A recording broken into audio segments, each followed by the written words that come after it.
Antes do dilúvio, antes de a terra ser lavada pelo pranto do próprio Deus, o mundo era outro. O silêncio das estrelas observava o homem crescer, multiplicar-se e encher o solo com sua carne frágil e sua ambição infinita. As cidades eram feitas de pedra e vaidade.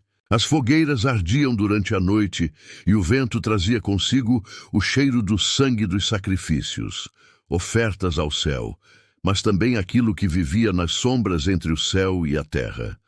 O homem havia se esquecido de sua origem, e foi nesse esquecimento que algo desceu.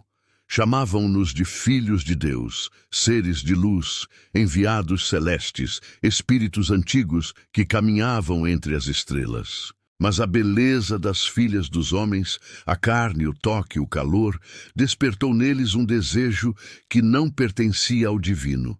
Eles desceram, quebrando o véu entre os mundos, e ao tocar o pó, sentiram o peso do que é ser mortal. Em cada noite, suas sombras se alongavam sobre os vales, e onde passavam, o ar se tornava denso, como se a própria criação os observasse em silêncio, temendo o que estava por vir.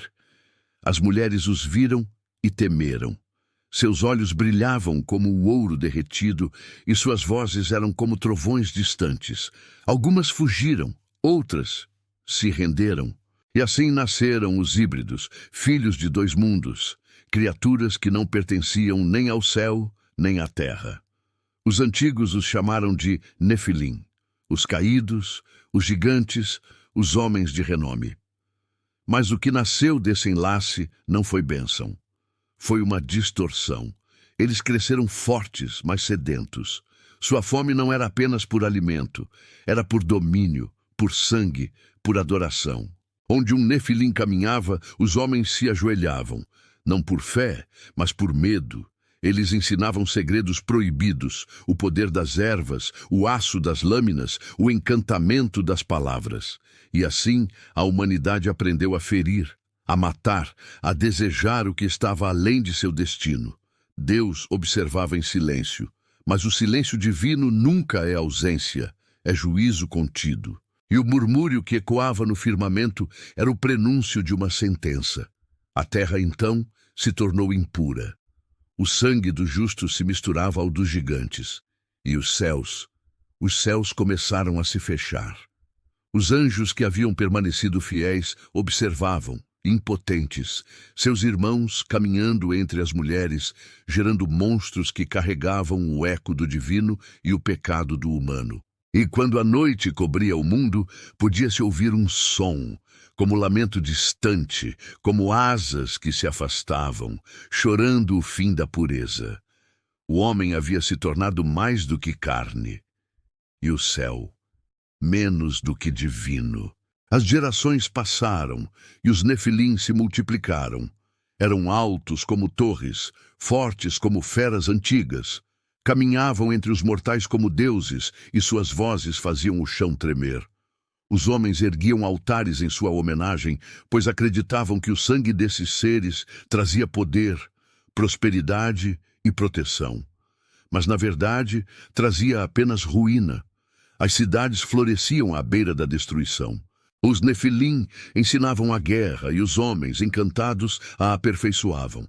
Lanças e espadas rasgavam a terra, e o vermelho do sangue tingia rios e colinas. O mundo, antes jovem, agora respirava cansaço. E Deus observava. O Criador via sua obra ser consumida pelo próprio desejo. Os filhos dos céus haviam contaminado o solo. O que antes era divino, agora era profano. E no coração dos mortais, a compaixão se transformou em fome. As mulheres sonhavam com filhos que não morressem, filhos fortes como os Nefilim. E assim, cada ventre se tornava um altar de ambição. Nasciam crianças com olhos de luz e corações escuros, capazes de subjugar aldeias, de comandar homens e de desafiar os próprios deuses. E quando uma criança dessas nascia, o céu se tornava cinza.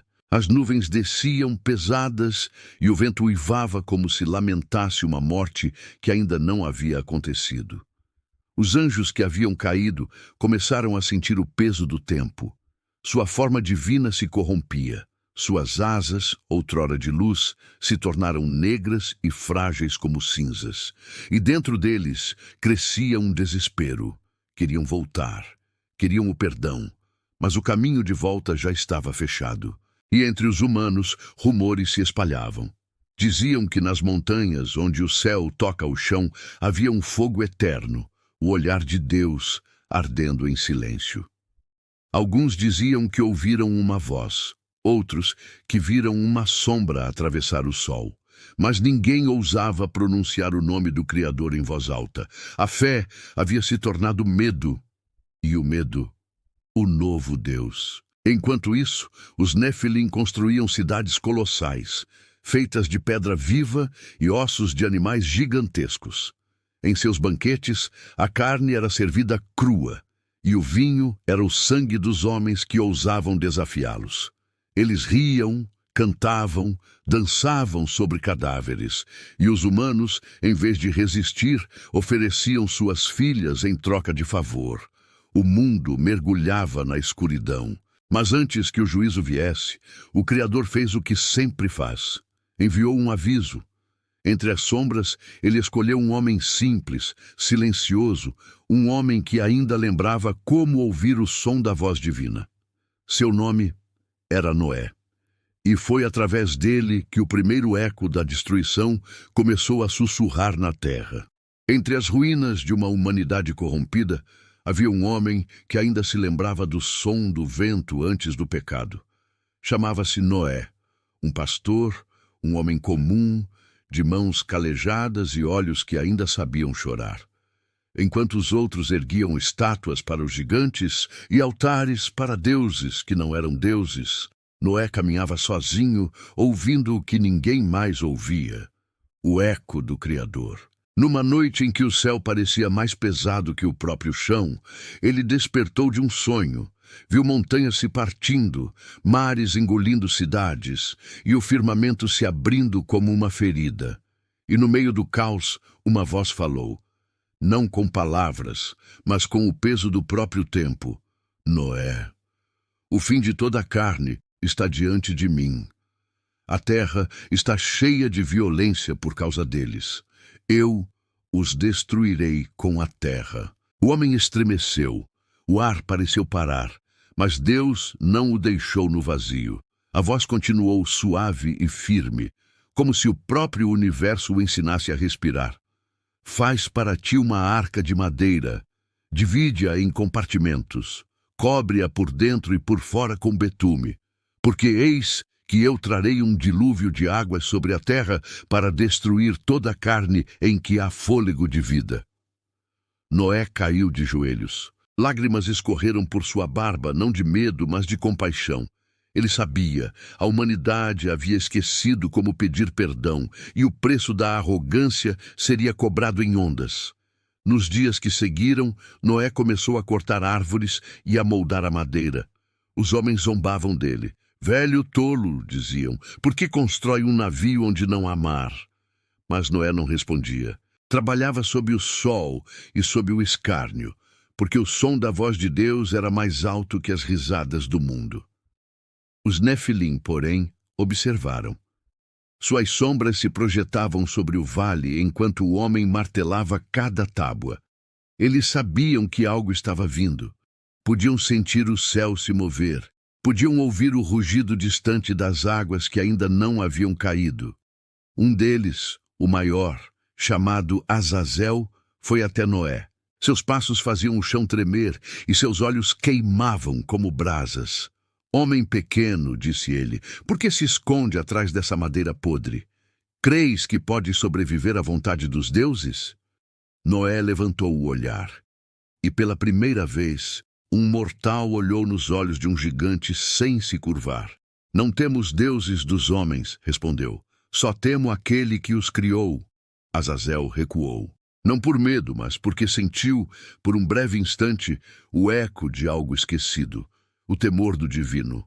Mas logo riu, um riso profundo que ecoou pelas montanhas.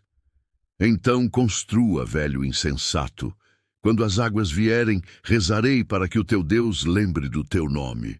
E desapareceu entre as sombras, deixando atrás de si o cheiro de cinzas e enxofre. Os dias se tornaram meses, e enquanto o martelo de Noé ecoava pela planície, o céu começou a mudar. Os pássaros se calaram, o vento já não trazia canções, e o sol parecia cada vez mais distante, como se o próprio firmamento se afastasse do homem.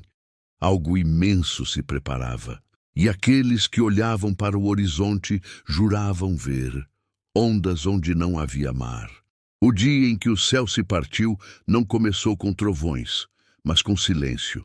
Um silêncio tão profundo que os próprios pássaros esqueceram como cantar. Noé estava dentro da arca, junto de sua família e dos animais que, guiados por algo maior que o instinto, haviam vindo de todos os cantos da terra. Lobos e cordeiros dormiam lado a lado, como se o medo tivesse sido adormecido pela própria presença de Deus. Lá fora, o mundo seguia em festa. Os Nefilim celebravam em seus templos de pedra, rindo da promessa do velho. Sacerdotes sacrificavam homens para apaziguar deuses que jamais responderiam. E os rios corriam cheios de sangue e vinho, confundindo os olhos dos que bebiam. Mas então o vento mudou. O ar ficou pesado, o céu negro, e um som nunca antes ouvido rasgou o firmamento. O grito do próprio mundo sendo partido ao meio. As nuvens se abriram em feridas e delas jorrou água.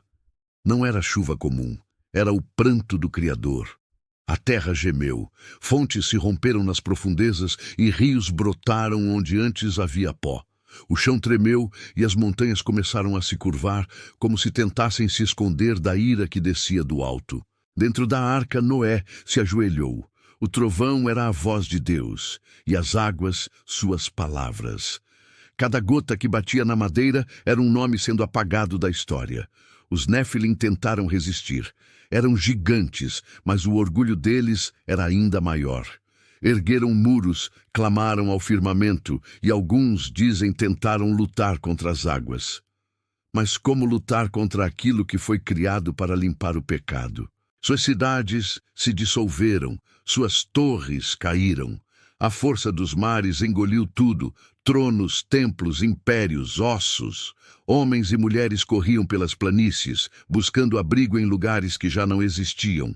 Pais gritavam pelos filhos, filhos chamavam por deuses que não respondiam.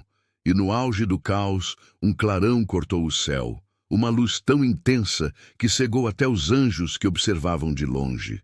Era o selo se fechando, a sentença cumprida. Enquanto o mundo se afogava, a arca flutuava, um pequeno ponto de vida sobre um oceano de morte.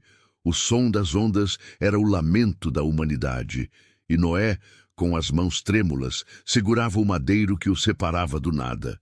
Lá fora, os gritos cessaram. O silêncio retornou, mas agora era outro, pesado, absoluto, sem retorno. O céu e a terra haviam se separado novamente, e o que restava da criação boiava entre eles, à espera de um novo início. Por 40 dias e 40 noites, o mundo chorou. E cada lágrima era uma lembrança do que foi perdido.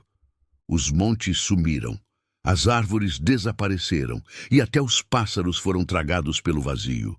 Somente o som da água existia, e nela a memória dos gigantes, dos reis, dos homens, todos misturados em um mesmo silêncio. A humanidade havia morrido, mas Deus ainda observava, pois mesmo na destruição, ele via o que estava por vir, uma semente que ainda germinava na arca, esperando o tempo certo para florescer. As águas começaram a ceder, primeiro lentamente, como se o próprio oceano tivesse se cansado de chorar, depois em torrentes que recuavam para os abismos de onde haviam surgido. O sol, tímido, atravessou o véu das nuvens, iluminando um mundo que já não era o mesmo. Noé abriu a pequena janela da arca e sentiu o vento pela primeira vez em meses. Não havia cheiro de flores nem de terra, somente o aroma salgado da destruição. O horizonte era um espelho de silêncio, nada além de água e lembranças. Então ele soltou uma ave. Ela voou, desapareceu no vazio e voltou cansada, sem ter onde pousar. Dias depois, ele soltou outra. E ela retornou trazendo em seu bico um ramo de oliveira, o sinal de que a ira havia cessado. O coração de Noé se encheu de esperança e temor. Porque mesmo com o perdão, o homem ainda era o mesmo. Deus havia limpado a terra, mas não havia lavado completamente o coração humano. Quando a arca repousou sobre as montanhas de Ararat, o chão ainda tremia, como se o mundo respirasse de novo. Noé desceu, ajoelhou-se e ergueu um altar. O fogo subiu e o cheiro do sacrifício se misturou ao vento.